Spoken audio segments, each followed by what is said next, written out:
सर्वे सुखिनः सन्तु सर्वे सन्तु निरामयाः. आरोग्य पत्रिकेचा साप्ताहिक कार्यक्रम निरामय. निरामय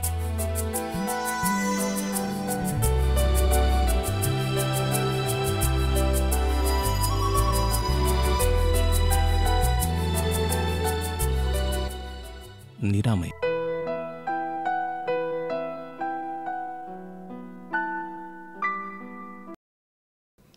नमस्कार श्रोते हो, नमस्कार. निरामय या कार्यक्रमामध्ये आपलं स्वागत आहे. आज मी ज्योती हतेकर तुमच्या वतीनं डॉक्टरांना प्रश्न विचारणार आहे. आज स्टुडिओमध्ये आपल्या कार्यक्रमासाठी डॉक्टर प्रकाश मेटांगे यांना आपण आमंत्रित केलं आहे. श्रोते हो, अस्थिरोग तज्ज्ञ म्हणून जवळपास 15 वर्षांपासून त्यांची प्रॅक्टिस आहे. 15 वर्षांपासूनचा त्यांचा अनुभव आहे आणि त्यांच्या मार्गदर्शनाचा नक्कीच आपल्याला फायदा होणार आहे. आज आपण ऑस्टिओपोरोसिस म्हणजेच हाडांची ठिसूळता जी आहे आणि त्यावरील उपचार यासंबंधी बोलणार आहोत प्रामुख्याने. डॉक्टर, कार्यक्रमामध्ये मी आपलं स्वागत करते आहे. धन्यवाद. पहिला प्रश्न तर माझा असा असणार आहे की हाडांची ठिसूळता याविषयी आपण बोलायचं ठरवलेलं आहे. ऑस्टिओपोरोसिस ज्याला आपण म्हणतो. तर हा एक आजार आहे की ही एक स्थिती आहे. जसं वय झाल्यानंतर केस पांढरे होणार आहेत किंवा आपण म्हणतो वय झालं आहे, तसं हे हाडांचं वय झालेलं आहे की हा कुठला आजार आहे? ऑस्टिओपोरोसिस म्हणजे हाडांची ठिसूळता. तर ही ठिसूळता नैसर्गिक वयामानाने पण शरीरामध्ये येतं. तसंच काही आजारांमध्ये पण हे आपल्याला काही वयाच्या पहिले आधी पण लोकांमध्ये ही पाहायला भेटते. म्हणजे ही आपण एक अवस्थाही म्हणू किंवा हे एक नॅचरल एजिंग जे म्हणतो आपण हाडांचं वय होऊन जाणे है ना, त्याला आजार नाही म्हणू, तो याच्यामधलाच एक भाग आहे. म्हणजे ऑस्टिओपोरोसिस आपल्याला अलग अलग लोकांमध्ये अलग अलग कारणास्तर डेव्हलप झालेला दिसतो है ना. ऑस्टिओपोरोसिस म्हणजे काय की ऑस्टिओ म्हणजे हाड, पोरोसिस म्हणजे छिद्र दिसणे है ना. नॉर्मल एखादा हाड तुम्ही बघितलं असेल तर ते तुम्हाला एकदम सुबक आणि चोपडं दिसतं, भरीव असतं है ना, घट्ट असतं, पक्क असतं. आणि ठिसूळ हाड म्हणजे काय तर त्याच्या सरफेसला, त्याच्या आवरणाला तुम्हाला छोटे छोटे छिद्र दिसतील. जसं एखादं स्पॉन्जला कशी छिद्र असतात तसे होते. त्याचा अर्थ काय आहे की त्याच्यामधलं जे मिनरल्स आहे, ज्याला आपण कॅल्शियम म्हणतो किंवा फॉस्फरस म्हणतो किंवा मॅग्नेशियम म्हणतो, हे त्याच्यातून निघून गेलेलं आहे एक, ज्याच्यामुळे तिथे ते छोटे खड्डे पडलेले किंवा छिद्र पडलेले आहे. आणि दुसरं म्हणजे की हाड हे फक्त कॅल्शियम, फॉस्फरस आणि मॅग्नेशियम यांनी बनलेलं नसतं. त्याला एक ढाचा लागतो. तो ढाचा आपला असतो प्रोटीन्सचा. म्हणजे आपलं पूर्ण शरीरच प्रोटीन्सच्या ढाच्याने बनलेलं आहे. तर या प्रोटीन्सच्या ढाच्यावर मग हे आपले कॅल्शियम, फॉस्फरस ह्या सगळ्या गोष्टी त्याला चिटकतात आणि त्याला एक घट्टपणा देतात, कडकपणा देतात. तर एका कालांतराने वय जेव्हा होऊन जातं, म्हणजे स्त्रियांमध्ये generally after the age of 45 म्हणजे 45 वयानंतर, पुरुषांमध्ये सहसा पाहायला नाही भेटत.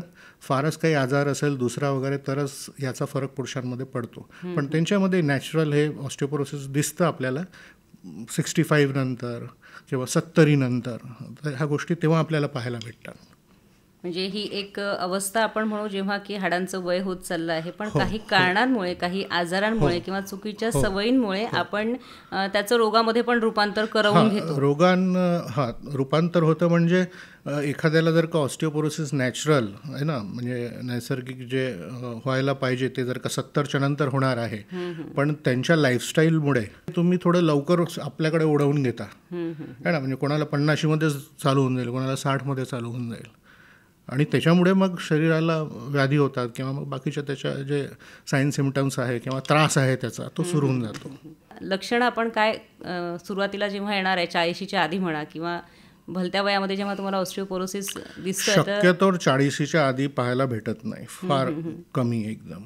फारच एखाद्याला काही दुर्गम आजार जे असतात, एखाद्याला कॅन्सर झालेला आहे, एखाद्याचं किडनी फेलियर झालेलं आहे, एखाद्याला सिव्हिअर डायबिटीज आहे, तर त्यांच्यामध्ये याचं प्रमाण वाढतं आणि थोड्या यंग अवस्थेत किंवा कमी वयामध्ये तुम्हाला हे हाडांमध्ये ठिसूळता पाहायला भेटते. त्यांच्यामध्ये लक्षणं असे आहेत की फार तर लोकांना त्याची जाणीव होत नाही की आपल्यामध्ये असं काही घडत आहे की जेव्हा केव्हा एखादा इन्सिडन्स किंवा एखादी घटना घडते की जिथे नाही व्हायला पाहिजे तिथे फ्रॅक्चर होऊन गेलं आणि बिनाकारणाने फ्रॅक्चर झालं किंवा एवढा मार न लागता पण फ्रॅक्चर झालं. म्हणजे एखादा आपल्याला आश्चर्य होईल की मी चालत आहे माझा पावलं दुखत आहेत आणि एखाद्या बोटामध्ये जरा जास्त दुखायला सुरू होते. मग तुम्ही डॉक्टरकडे जाता, एक्सरे होतं तर तिथे बोटांच्या हाडात तिथे क्रॅक दिसायला सुरू होऊन जाते. तर म्हणजे हे एक लक्षण आहे की तुम्हाला छोटे मोठे फ्रॅक्चर निर्माण होणं, तुमची पाठ दुखायला सुरू होणं किंवा तुमचे हाडं दुखणं है ना. काही लोकांमध्ये फार तर त्यांचे जे हिरडे असतात त्या थोड्याशा त्यांचा जी पकड असते दातावरची ती थोडीशी लूज पडतं. याला दुसरे कारणं पण आहेत पण त्यापैकी हे पण आहेत है ना. म्हणजे थकवा जाणवणे, अंग दुखणे, हाडं दुखणे है ना.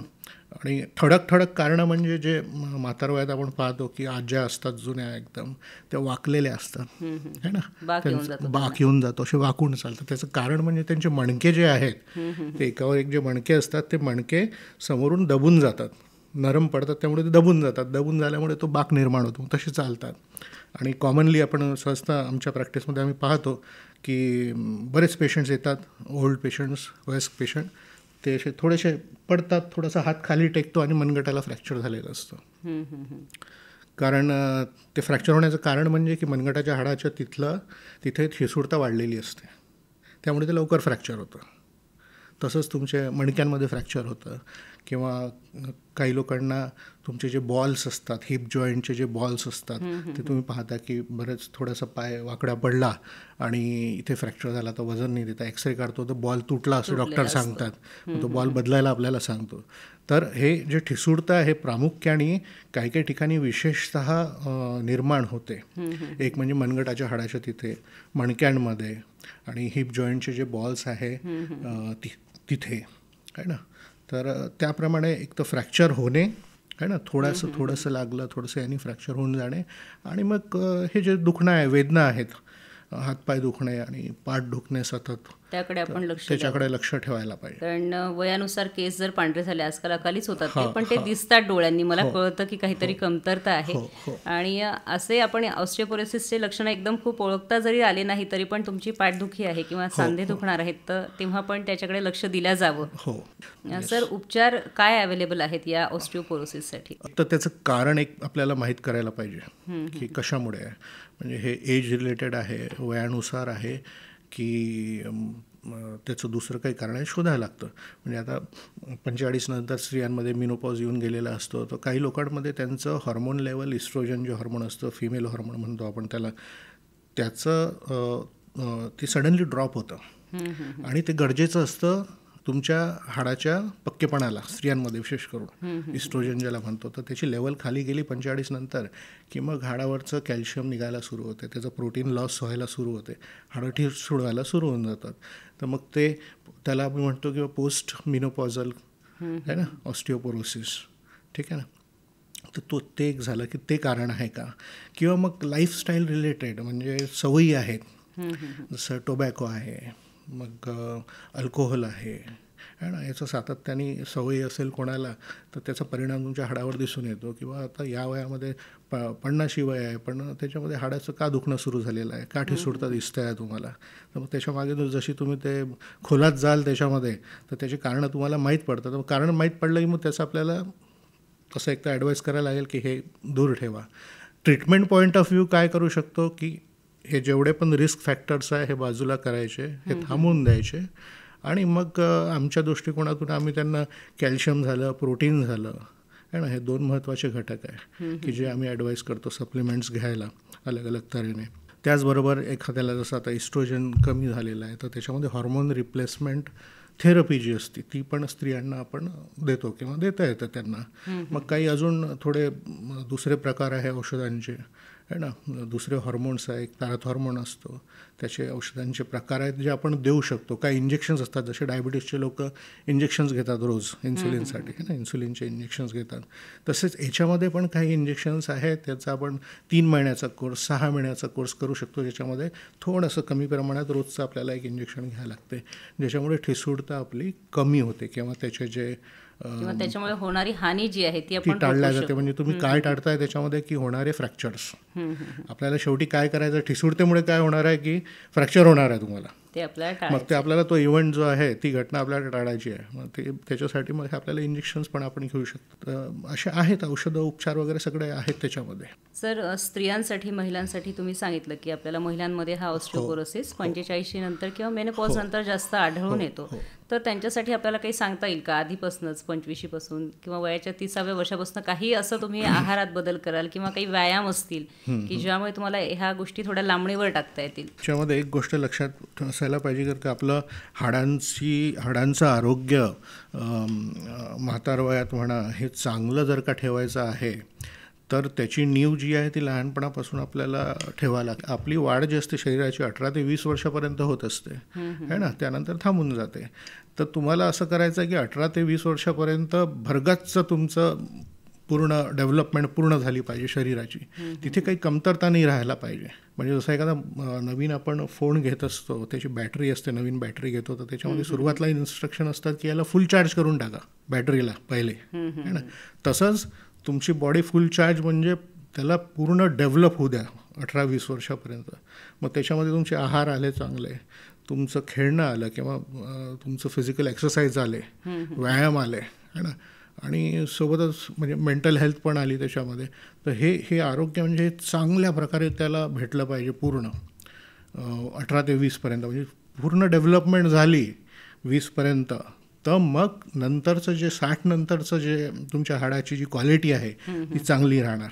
जर का आधीच 20 वर्षापर्यंत तुमची वाढ बरोबर झालेली नाही आहे पूर्ण, तर मग त्याचा फटका तुम्हाला 60 नंतर जाणवायला सुरू होतो. म्हणजे पालकांनी लक्ष देण्याचा मुद्दा इथे आहे, तो महत्त्वाचा मुद्दा आपल्याला श्रोते सरांनी सांगितलं आहे की आपण मुलांना खेळू बागडू पण द्यावं. नुसतंच आपण त्यांच्यावरती अभ्यासाचं ओझं लादतो किंवा या सगळ्या आता सध्याचं मुलांचं जे शेड्यूल आहे की अभ्यास, ट्युशन्स, आता जरी घरी असले मुलं कोविडमुळे तरी पण ऑनलाईन एका ठिकाणी बसून आहेत. तर ते तर बरोबर नाही आहे. कारण हाड आणि मांस याच्यामध्ये ताकद हे तेव्हाच येते जेव्हा त्याच्यावर ताण पडतो, है ना. जेव्हा एक्सरसाइज होते किंवा फिजिकल एक्झर्शन होते तेव्हाच त्याच्यामध्ये ताकद येते किंवा तेव्हा शरीरामध्ये ती प्रेरणा येते की ती बडकट व्हायला, त्याच्यामध्ये तशी घडण व्हायला सुरू होते. त्याला ती सवयच नसली किंवा ते झालंच नसलं तर ते मग पुढे जाऊन कमजोरी येणार आहे त्यांच्यामध्ये. म्हणजे 20 वर्षापर्यंतचा जो काळ आहे तोपर्यंत आपण नक्कीच सगळ्यांनी काळजी घ्यावी.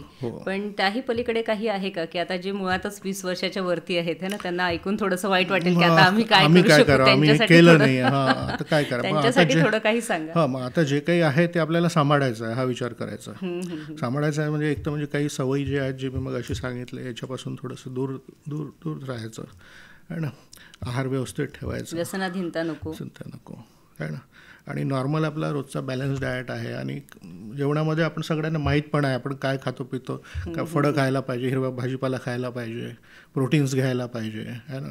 गोड शक्यतो टाळायचं, है ना. गोड हे फार चांगलं नाही आहे, गोड टाळायचं. आणि बाकीचे आहे माहीत आहे सगळ्यांना, कडधान्य आहे, तुमचे प्रोटीन्स आहेत, फळं आहेत, भाजीपाला आहे, डार्क ग्रीन हिरवा भाजीपाला आहे, याचं सेवन आपलं रोज जेवणामध्ये असायला पाहिजे. बॅलन्स डाएट असायला पाहिजे रोजचा, है ना.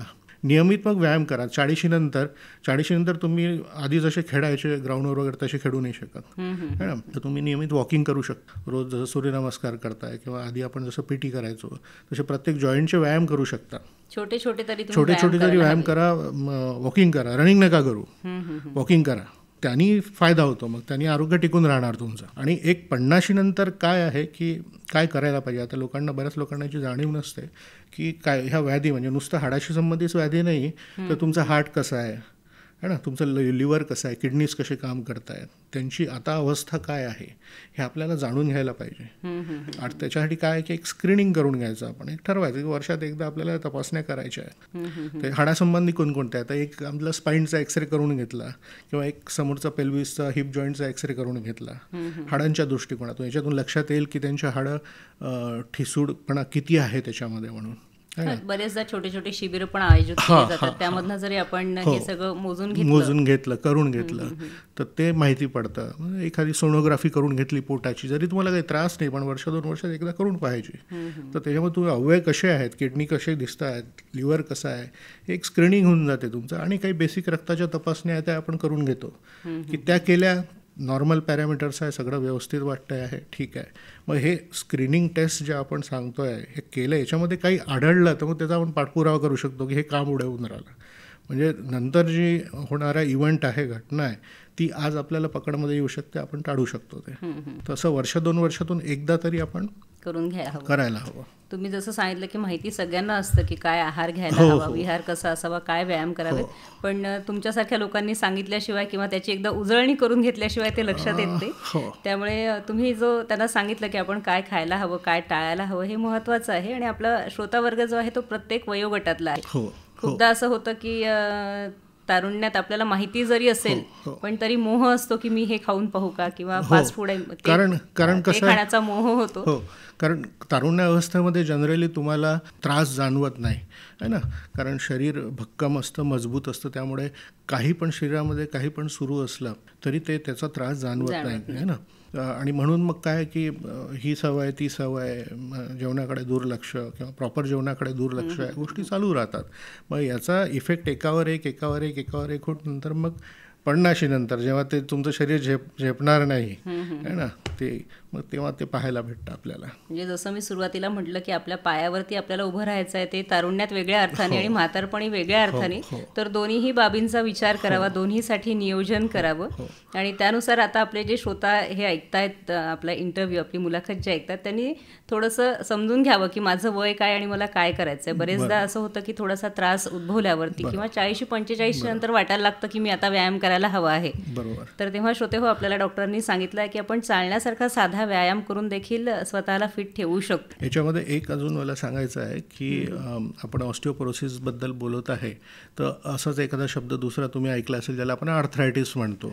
आर्थरायटिस म्हणजे जॉईंटशी रिलेटेड आहे ना, जे आपले सांधे आहेत त्याच्याशी रिलेटेड आहेत.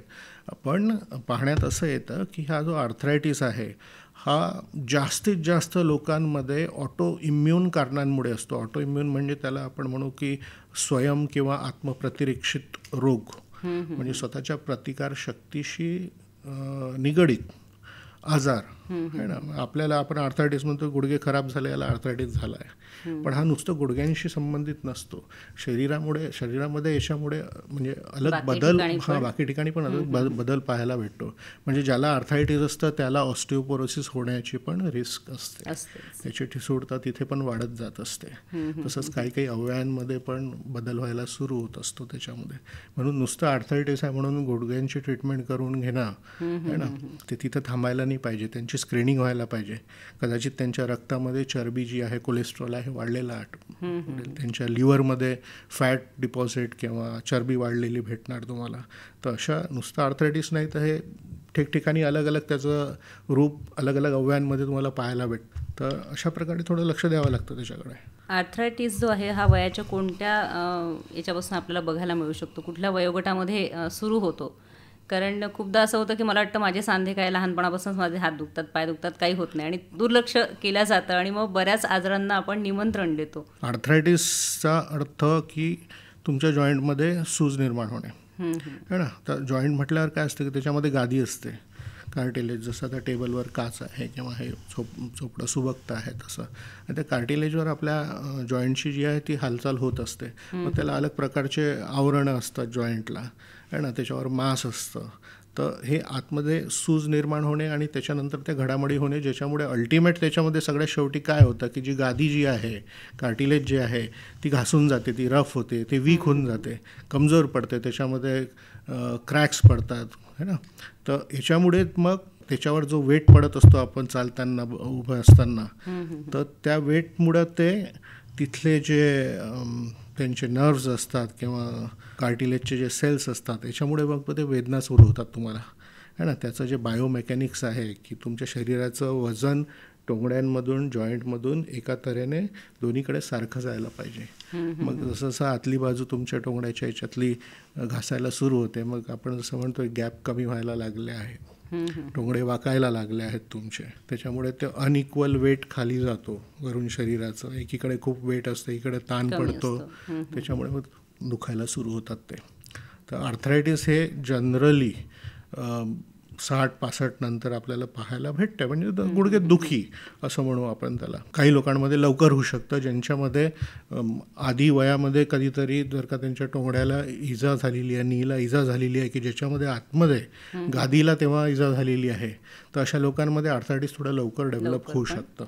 म्हणजे जे खेळाडू लोक ॲथलीट्स आहेत आणि खेळतात, तर ते फुटबॉल खेळणे किंवा काही स्पोर्ट्स खेळतात, तर त्यांच्यामध्ये कधी कधी खेळता खेळता आतमध्ये सडन पडले वगैरे तर कार्टिलेजला थोडा डॅमेज होऊन जातो.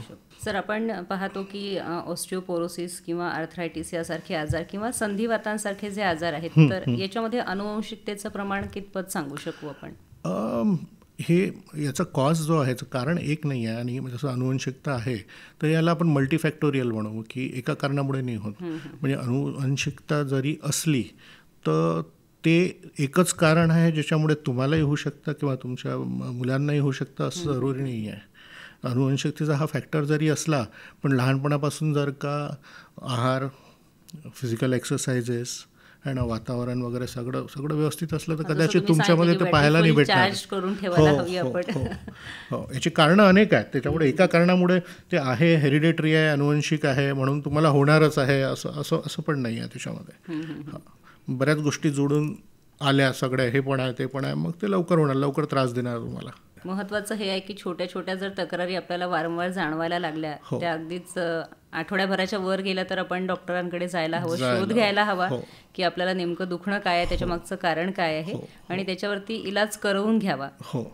सर, हाडं ठिसूळ झाल्यामुळे फ्रॅक्चर्स जे होतात किंवा त्याच्यामध्ये पण आपल्याला काही चांगले रिझल्ट्स देता येतात का? ऑपरेशन्स असतील किंवा केल्या जातात, त्याच्याबद्दल सांगू शकाल? हो, म्हणजे याच्यामध्ये एखाद्याला आमवात असतो, ज्याला आपण म्हणतो रुमेटॉइड आर्थरायटिस आहे ना, रुमेटॉइड आर्थरायटिस आमवात आहे, तर या असल्या पेशंट्समध्ये हाडं पण खूप ठिसूळ झालेले असते. म्हणजे त्यांना रुमेटॉइड आर्थरायटिस पण असतो जॉईंटचा आणि ऑस्टिओपोरोसिस पण असतो. मग गुडघे तर खराब झालेले असतात, वाकलेले असतात, त्याच्यामुळे खूप वेदना असतात, चालता पण नाही येत, 2 पावलं चालता नाही येत. मग अशांना रिप्लेसमेंट सांगितलं जातं की तुम्ही नी रिप्लेसमेंट करा, सांधेरोपण शस्त्रक्रिया करा, ती करता पण येते, पण मग सोबत तुम्हाला दोन्ही ट्रीटमेंट द्याव्या लागतात. म्हणजे एक हाडाची ठिसूळता पण तुम्हाला ती थांबवावी लागते है ना, कमी करावं, म्हणजे त्यामध्ये इम्प्रूव्हमेंट यायला पाहिजे म्हणून, आणि मग तुम्ही त्याच्यामध्ये रिप्लेसमेंट करू शकता. म्हणजे त्याच्यामध्ये सर्जरी करायच्या पहिले काही महिने तुम्हाला जर का ऑस्टिओपोरोसिससाठी तुम्ही उपचार घेतले की त्याच्यामध्ये ठिसूळता कमी झाली, ठिसूळता कमी करून मग तुम्ही ऑपरेशन करू शकता त्याच्यामध्ये.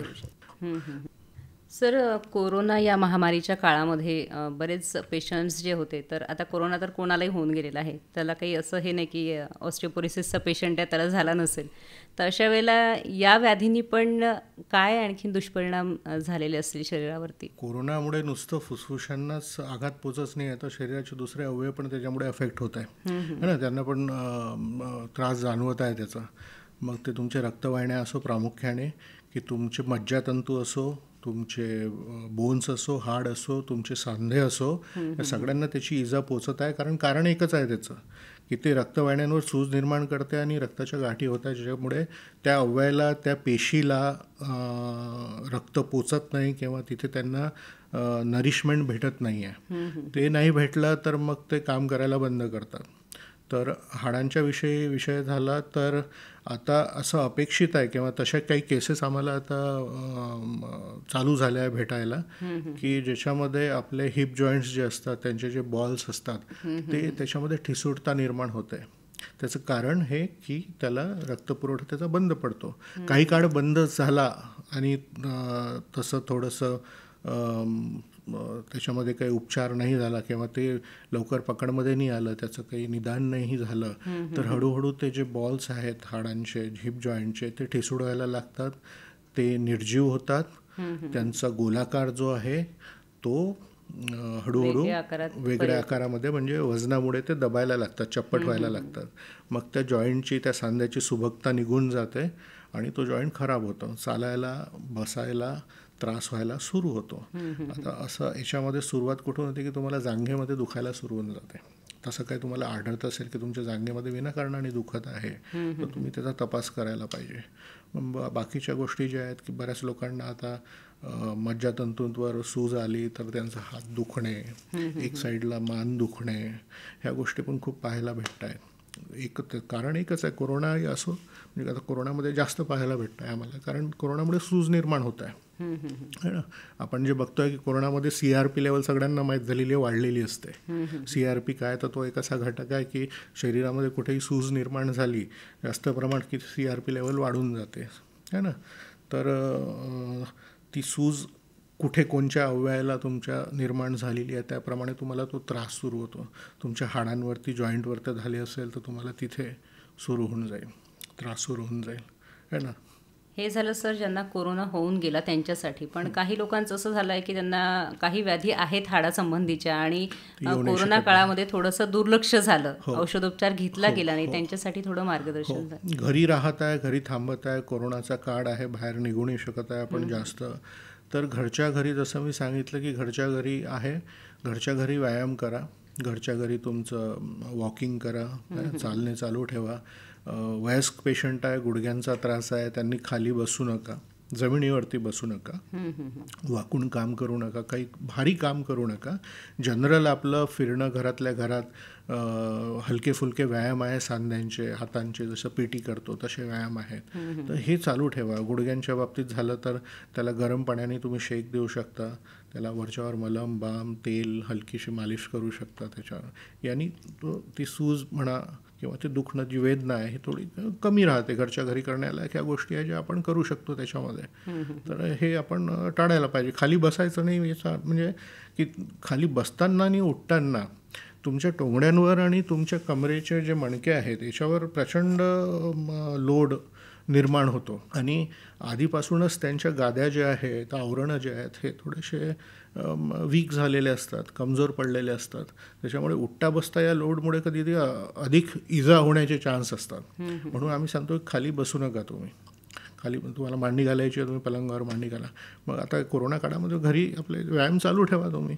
जे आपल्या हातात जे आहे ते आपण घरी राहून करू शकतो. डॉक्टरांनी आपल्याला दिलेल्या सल्ल्यानुसार आपण वागू शकतो. औषधोपचार जो आपल्याला लिहून दिला आहे तो आपण नियमितपणे घेऊ शकतो. खरं तर परिस्थिती कुठलीही असली तरी पण आपण आपल्या व्याधींकडे आणि आपल्या शरीराकडे दुर्लक्ष करू नये, ही महत्त्वाची बाब. सर, आज आपण आकाशवाणी अकोला केंद्राच्या स्टुडिओमध्ये आलात आणि महत्त्वपूर्ण असं मार्गदर्शन आमच्या श्रोत्यांना केलं आहे. त्यासाठी संपूर्ण श्रोत्यांच्या वतीने मी आपले आभार मानते आहे. धन्यवाद. थँक्यू. धन्यवाद.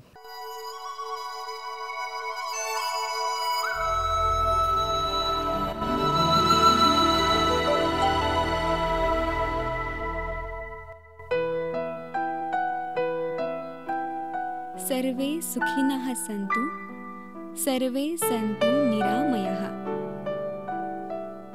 आरोग्य पत्रिकेचा साप्ताहिक कार्यक्रम निरामय. निरामय.